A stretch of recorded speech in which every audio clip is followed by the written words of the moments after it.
Hello, and welcome to Ending Physician Overwhelm. I'm your host, Dr. Megan Mello.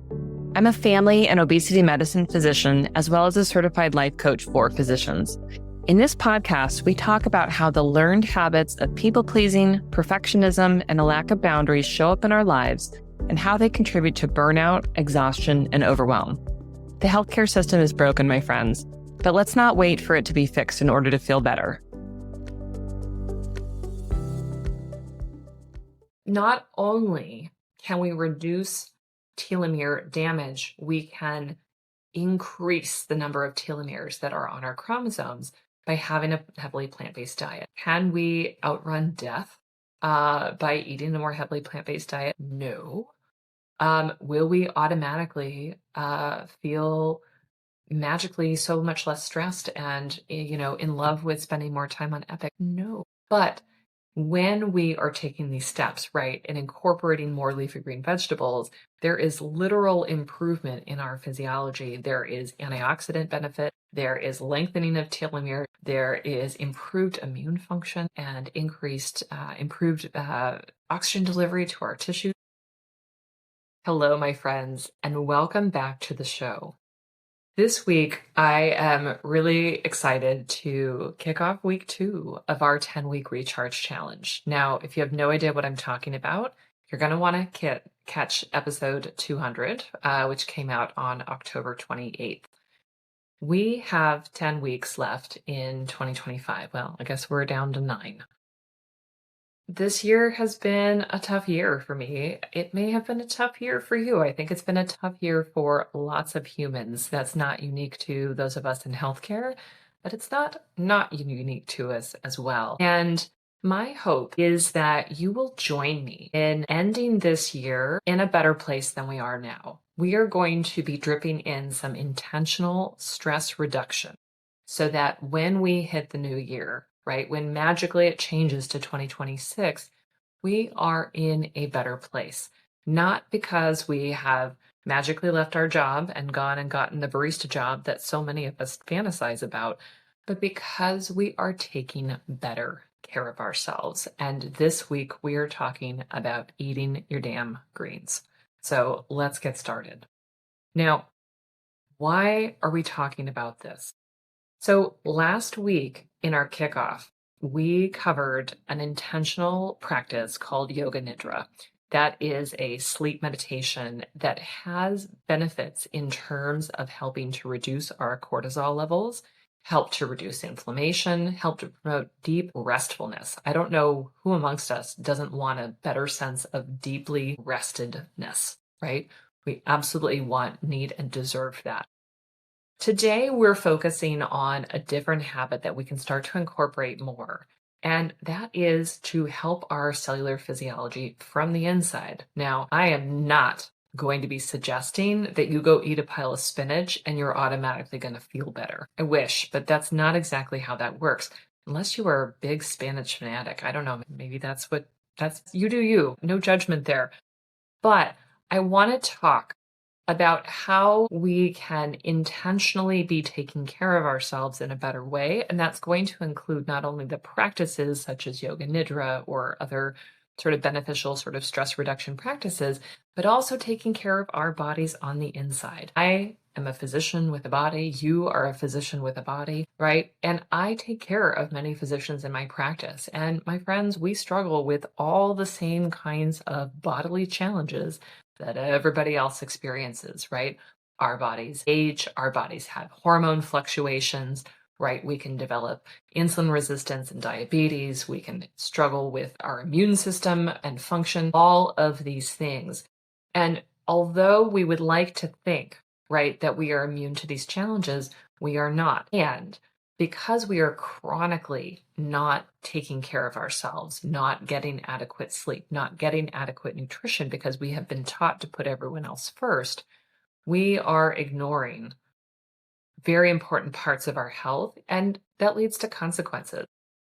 I hope that in listening to this, you don't sit here in judgment of yourself, but you say, you know what?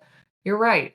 I am going to start taking care of myself in this way, and this is meant to kickstart us into doing that. So I hope that you will join along as we talk through what we're doing and why. I hope you'll consider joining the VIP Recharge Challenge. This is exclusively for women physicians. It is a small, intentional, curated resource program where I am going to be guiding you through these changes each week. So every one of us can listen to the podcast episode and get the gist of what we are talking about doing and, start doing that for themselves. In the VIP Recharge Challenge, we take it a step further. I am selecting curated resources for you to make this easier, right? It is so easy to fall down the Google rabbit hole and, be searching endlessly. Oh, what is the perfect solution? Oh, I have to do this just right, right? Or looking for the next app or productivity. We're just going to let that go. I want to make this easy for you. I want to help you be able to make easy choices that help your body, that help your mind, that help you to just start taking care of yourself now. We don't have to invest a lot of time, energy, money. We are simply going to make it easy. So if that sounds appealing to you, check out the link in the show notes. It is there for you, the 10-week recharge challenge for women physicians. The VIP edition is available and it's a rolling admission. So join us. All right. We know that vegetables are good for us. I don't think any of us argue about that. As much controversy as there is in nutrition science, and oh my gosh, there's so much drama there. I don't think anybody feels it's controversial to increase our vegetable intake. And leafy greens and cruciferous vegetables, are generally green vegetables, tend also to be the least contentious, right? They're not high carb. They're not, not typically going to be causing us a lot of problems. But I don't think all of us really understand what are all the actual benefits of these leafy green vegetables. We'll read about a little thing here or there. I'm going to walk us through some very specific benefits with the hope that you'll be like, yeah, that is a good idea. Oh, yeah, no, I do want that. And that makes it easier to be really intentional about incorporating more of these foods into your diet and your nutrition. Now, when I say diet, I am not talking weight loss diets. We are not talking about restricted plans. We are simply here talking about including more things into our diet just being the word for the nutrition that we eat. Okay, so if I use that word, just know that we're not talking about specific weight loss diets or really specific plans at all. We are talking about the foods that we typically eat and ways that we can be more intentional about improving that. Okay, so let's talk through some very specific benefits that you can start having when you are more intentional about incorporating green leafy vegetables. And I'm throwing cruciferous vegetables in there. They're technically not usually leafy greens, although some of them are, but just roll with me, okay? So it is November. It is cold and flu season. And you want to know who loves to come and see the doctor? Sick people, right? We need all the immune protection that we can get. And there is a very important benefit that we have to highlight here. So in your gut, we have intraepithelial lymphocytes. I don't know when the last time that you thought about that was, but they are there. These are part of our immune system that are helping to protect our gut. Our gut, of course, very broad surface area, encounters a lot of pathogens. Every time we eat, right? Every time we sneeze, we have particles that come into us containing viruses and bacteria. Our intraepithelial lymphocytes are there as part of the protection mechanism to help ward off pathogens and protect us from them. But also they are there to repair the intestinal lining. They are there right on the scene to help repair damage that occurs when we eat food or there's oxidative stress or that kind of thing. There are receptors on our intraepithelial lymphocytes called the receptor. Isn't that nice? This receptor is an activator for these lymphocyte cells, and it is triggered by cruciferous vegetables. So when we eat our broccoli, we are triggering intraepithelial lymphocytes, and that is activating them to help protect us against viruses, thank you, and to repair intestinal damage. This is an important mechanism. And if we think about all the things that we do to keep ourselves safe during, cold and flu season, we might be wearing masks, right? We're getting our COVID and our flu vaccines. We're washing our hands, right? We're doing a lot of things. This is another way that we can boost our immune system. And it's pretty simple. Eat some broccoli. Eat some cauliflower. Kale falls into cruciferous vegetables, right? Both a leafy green and a cruciferous vegetable. Broccoli sprouts. This is a new food for me. I'm not craving them yet, but broccoli sprouts and other sprouts or microgreens are actually incredibly concentrated forms of greens. And so you can eat smaller amounts of them, but really get a lot of benefit for the buck. So become a nerd like me and start eating your sprouts. It'll be good for us. Okay. I promise. All right. So improving our immune system by increasing our green leafy vegetables and cruciferous vegetables. Yes. Thank you. We can do that. What else? We think about nitric oxide and we think about beets. It's interesting how tied those are together. Maybe there's a big beet agricultural group, right, that is really been promoting this. But actually, our leafy green vegetables, which include our spinach, our arugula, chard, all of that, are actually more nitrate rich than beets. Even the beet greens, I think, are a more concentrated source than beets themselves. Now, I do enjoy beets. Do be careful in the volume of beets that you eat. I had a reminder of that recently. Needless to say, our dark leafy green vegetables are a wonderful source of nitrates. Our body converts that into nitric oxide, right? Nitric oxide relaxes blood vessels. It improves oxygen delivery. There are studies that show, enhanced performance in athletes, including athletes on plant-based diets. Interestingly, that really came up during the last Olympics, where athletic performance is improved. Now, you might say, hey, I'm not an athlete. However, you are a person with a body, and that body depends on blood vessels to carry oxygen around to you. We need more nitric oxide to help keep blood vessels relaxed. If you are someone who experiences migraines, if you're at increased risk for cardiovascular disease, high blood pressure, insulin resistance, right? These are beneficial molecules to amp up in your diet.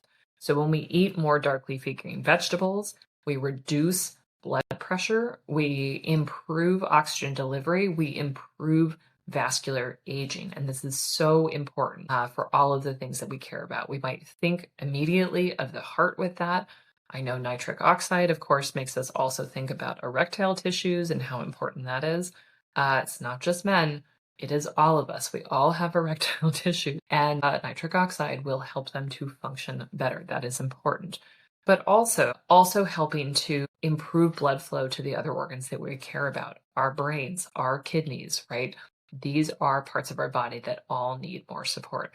I don't know how many of us suffer from migraines. I'd be very curious to see a study about the incidence of migraine headaches and physicians in particular. No one's going to fund that study. But if we think about incorporating more leafy green vegetables, I didn't look up this one. I'm thinking of it now, but would we see fewer migraines? Maybe. It's worth a try. You know what? We don't have to have the science to say that that's the definite. Let's just go with it's probably a good idea, my friends, to eat more leafy green vegetables and improve your nitric oxide level. All right, what else?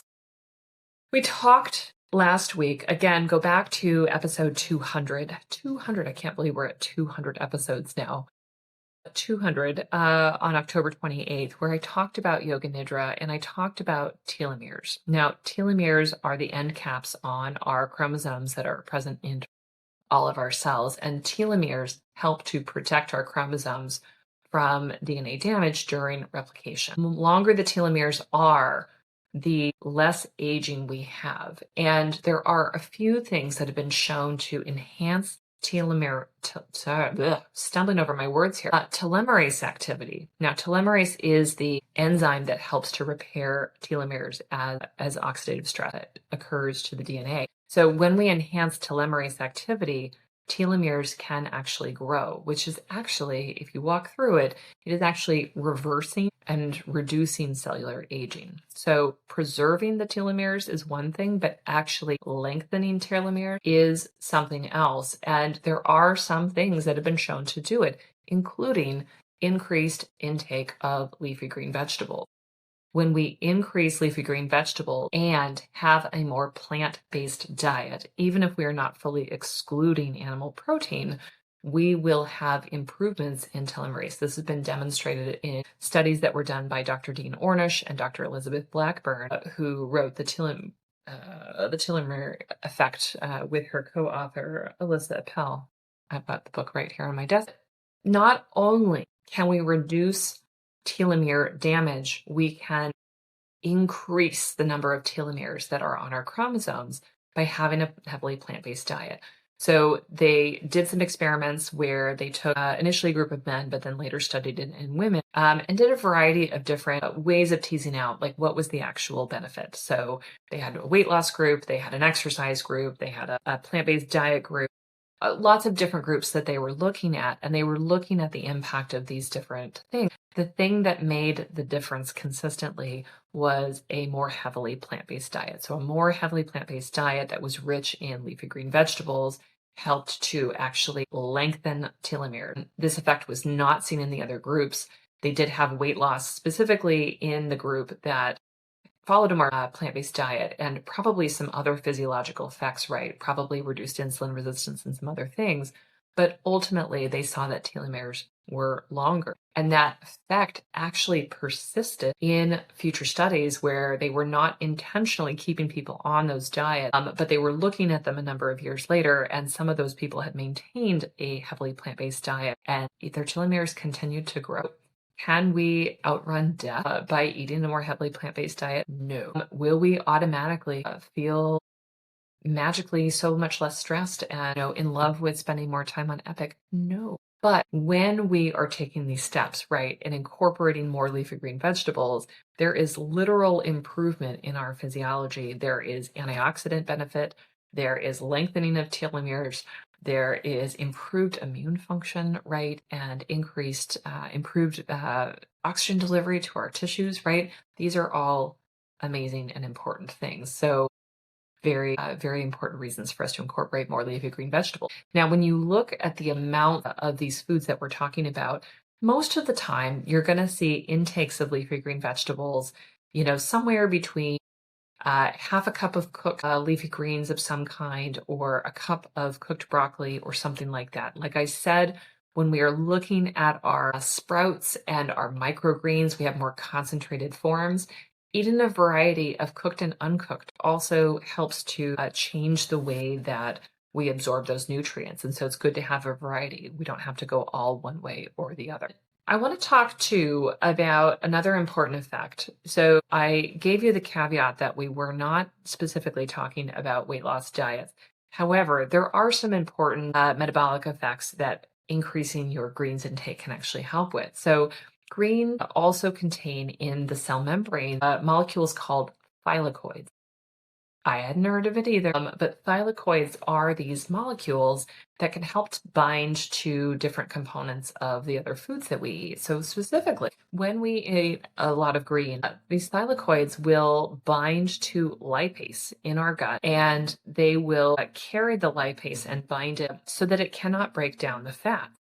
Now, when we are looking at weight loss mechanisms, you might remember a little drug called orlistat, which would block fat absorption and could lead to some weight loss. The effects were not very significant, but led to this little problem called fecal soilage, where oily sort of material would sort of leak out onto one's underwear. Not a very attractive side effect. Thylakoids are a natural occurring substance that bind to lipase and delay the absorption of fats in the gut until they have reached closer to the distal ileum. And when fat is present in the gut, in the distal ileum, it sends a very strong signal further upstream, including to the brain and the gut, to stimulate gut hormones that tell us that we are not very hungry. Now, when we eat these greens on a regular basis, we are having this effect where fat absorption is delayed.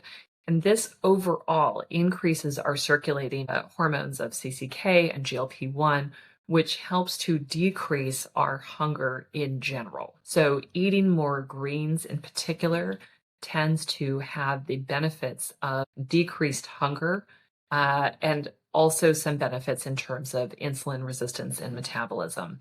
We will absorb the fats still, so we will not have the fecal soilage problem, but it works beneficially in our gut to be able to decrease our hunger, right? So that we're no longer in that sort of nonstop sort of cortisol, hangry sort of feedback mechanism that often keeps us eating really bad choices, right? The break room donuts, your kids' candy at Halloween. It's that time of year, my friends, right?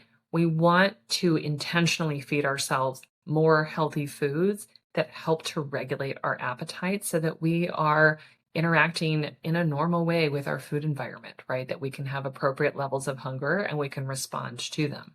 So, this is not a weight loss lecture. This is not meant to trigger anything. This is simply to say that increasing our intake of greens helps us to regulate appetite, helps us to regulate our metabolism in a way that our guts are supposed to work. Our guts don't terribly like the way that we've been treating them often. And this is a way that you can specifically sort of plant in your brain, you know what? I care about my body. I care about my health and my metabolism. I'm going to eat more greens because that helps it be easier to regulate instead of this cortisol insulin spike situation that I've got going on. Forgive me for going down that rabbit hole, but it's something that I think about a lot in my work with patients. And I think about it a lot in terms of what harm are we doing to our bodies when it comes to living the way that we do. Very little sleep, not being intentional with our nutrition, constantly grabbing caffeine, constantly, underhydrated so that we don't have to run to the bathroom. We are not doing our bodies favor. And when we are trying to be more intentional, as we are trying to do in this challenge that we're in, looking toward improving our health for the next, 10 weeks and building in some intentional habits that get us there, these are important things to consider. There are reasons why we find ourselves reaching for junk food. There are reasons why we find ourselves reaching for caffeine or scrolling our phones, right? We are trying to get little hits of dopamine. We are trying to survive. We are trying to, feel like we've got some good things coming in. Here in this challenge, we are intentionally dropping those good things in a different way, right? So that we are no longer reliant on all these things to numb our emotions or to just get ourselves by, right? We want to be intentional about the things that we do for our emotional health and well-being and for our nutrition and for our sleep and for the ways that we move our body. That is what we are working on here and in the 10-week recharge challenge that will take us through the end of 2025. I hope that that is helpful as you kind of think about, gosh, what am I doing to take good care of myself? And that leads us into thinking a little bit about habit science. When we are starting to engage with better self-care and better self-care, just in, I'm going to do these, I'm going to do a little yoga nidra so that I feel more rested. I'm going to eat a little bit more greens, right? So that I have these benefits. My immune system is stronger, that I've got more oxygen flowing in my body, that I'm taking care of my blood vessels, right? When we are intentional like that, when we start to see ourselves following through with these self-care items, it creates a scenario where our brain believes that we are someone who takes care of themselves, right? When we can see that intention playing out, when we are actively engaging, that helps to lead us to other behaviors because suddenly we see ourselves, you know what? Maybe I am someone who, does some meditation during the day. Maybe I am someone who is more intentional with the way that I eat so that I'm taking care of my body on the inside, right? We are voting for ourselves as being better at self-care rather than the default that we've been following for such a long time. So I hope you can see that through line and join us as we are trying to work together to improve our health habits in very intentional, discrete ways that help to lower our overall stress, not only the stress that we experience sort of mentally, emotionally, but also the literal stress of cortisol and inflammation that we see in our actual bodies. All right. So what should we start doing if we are trying to be intentional about incorporating greens? Now, thankfully, most of our greens are so easy to throw into anything that you're doing, right? So if you are someone who cooks, at home, right? It is very easy to throw a handful of greens in with just about any meal that you're preparing. You're making a sandwich, throw some greens in. Are you cooking some pasta? Yeah, throw them in at the very end of the pasta cooking, the last minute or two, and they'll cook right down. You're making soup, great. Throw some greens in, throw some more greens in. If you've got little kids and your little kids are, somehow quite allergic to the idea of having more greens, that's okay. You're a grown up. You can do what you want to do. I find it very easy to quickly microwave some greens and put that in the bowl before I put whatever else is going in the bowl. That way I'm getting a lot of green. It doesn't matter what everybody else is eating. It is very quick and easy to put those things in. I'm also a big fan of roasted broccoli. I've gone down the geek rabbit hole and I'm starting to grow my own broccoli sprouts. Now, you don't have to do that. You can buy sprouts. And like I said, they are a really concentrated, packed form of greens. And so if you were like, I just need something very simple to incorporate more greens quickly, sprouts and microgreens are a great way to go. But it is really simple to throw greens in because they cook so quickly. Now, I'm also a fan of meal prepping kale salads for my lunch. On Sundays, typically, I get my kale. I usually buy it pre-washed, pre-shredded, keep it as easy as possible. I do that little massage thing that they talk about. I do not like crunching on really crunchy, tough kale leaves. I don't enjoy that. If you do, great. But when you squeeze them and massage them with a little bit of oil and a little bit of salt, it breaks it down. So they're easy. They turn bright green, and that actually helps us to get more of the nutrients out of them. I won't go down that rabbit hole and explain that all, but it does help because it breaks down the cell membranes just a little bit. I toss those massage greens with a lemon tahini dressing. I usually throw in some grapes. I usually throw in some kind of bean, like lentils or chickpeas, mix it all up. If you're gonna throw some additional protein in, that's totally fine, right? But I can meal prep that and I can throw that into containers and I can have that all week. I'll usually top it with some nuts and some crunchy seeds, and that just kind of rounds things out. But it's easy, it's ready. The kale holds up really nicely, so really nice and easy thing for you to do. And hey, wouldn't it be nice to sit and eat lunch? That is probably also on your to-do list that doesn't get done. And when we have something nice and meal prepped and ready to go, makes it so easy, right? So that's a good one. If you're a smoothie person, right, throw some greens in there. You don't have to throw as many greens in as possible and make it taste weird, right? But having some greens in there counts. Frozen versions of these things also count. Frozen spinach, frozen kale, frozen broccoli, I don't know who does frozen Brussels sprouts. I'm sure you could do that. The more greens that we put in, the more regularly, the better. We're not going for perfection here. We don't do that anymore. We are going for progress. We are going for, I'm doing better. I'm doing good enough, right? That is what we are doing. All right, my friends, I hope that I have convinced you to eat your damn greens. I hope that this episode has you pulling out your Instacart or wherever you get your groceries and saying, you know what, I am going to throw some more in them. If you've already got greens in your fridge, I hope that you're going to use them. I hope that you're going to say, I don't have to make this perfect. I'm just going to be intentional about it because it's cold and flu season and I don't want to get sick. I want the benefits of, reducing my blood pressure because my doctor said it was too high last time.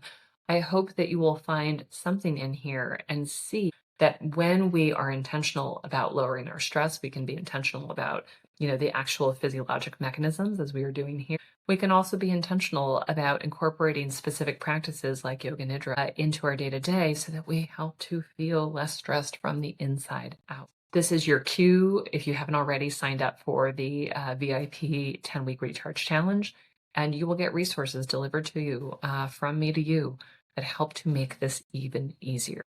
If you don't want to sign up for the challenge, just join us here. We'll be here every week, every Tuesday, coming out with new episodes from here until the end of 2025 that highlight a different stress-reducing habit that we want to try incorporate. Some are going to be your favorites and some are not. That's okay. What we are trying to do is we are going to try and find things that help you to feel more like you, to help feel less stressed, to help feel more resilient and capable of coping with whatever you've got going on. As we know, we are not going to be able to magically wash away the stresses of the work that we do.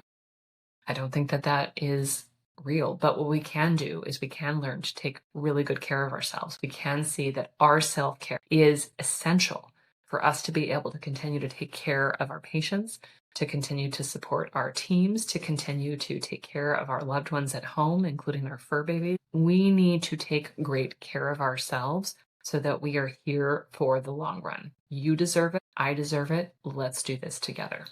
Now, don't miss next week's episode where we tackle step 3 in our Recharge Challenge. We are going to be talking about breath work. And interestingly, the science is not all where you think it is. So don't miss that episode. Don't forget to sign up for the 10-week Recharge Challenge. You'll find the link below in the show notes. And until next week, take care.